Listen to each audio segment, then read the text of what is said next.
অবস্থা বুঝতেই পারছেন, সব চারিদিকে জল। এত বৃষ্টি তো আর কখনো হয়নি। সাউথ ডিস্ট্রিক্টে যা আমার কাছে খবর আছে প্রায় 375 মিলিমিটারের মতো বৃষ্টিপাত হয়েছে।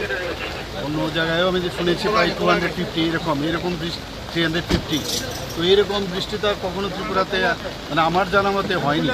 তো আমরা মানে চারিদিকে কাজ করছে সব জায়গায়। আমি আজকে সকালে আমি আমাদের মাননীয় হোম মিনিস্টারের সাথে কথা বলেছি, মানে কিছু যদি এনডিআরএফের কিছু লোকজন পাঠানো যায়, উনি বলেছেন উনি দেখছেন এবং করবেন সেটা।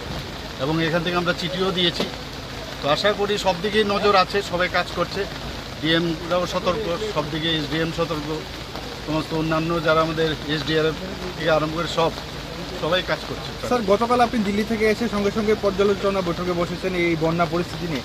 এখন পর্যন্ত কতজনের প্রাণহানি হয়েছে? এবং এখন অবধি তো আমার কাছে যা খবর আছে 7 জনের মতো, আর 2 জন বোধহয় এখনও ওদেরকে পাওয়া যাচ্ছে না। তো পরবর্তী সময়ে জানা যাবে আসল কি সংখ্যাটা জানা যাবে। যারা ক্ষতিগ্রস্ত হয়েছে তাদেরকে নিশ্চয়ই আমরা সরকারের তরফ থেকে নিশ্চয়ই আমরা সাহায্য করবো, যা করার আমরা করবো।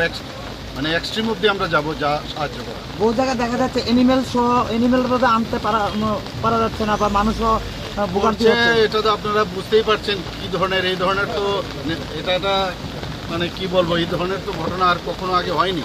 তো আমাদের সরকারের তরফ থেকে আপ্রাণ চেষ্টা হচ্ছে সব দিকে সাহায্য করার, যা যা করার আমরা করছি। ঠিক আছে, থ্যাংক ইউ স্যার।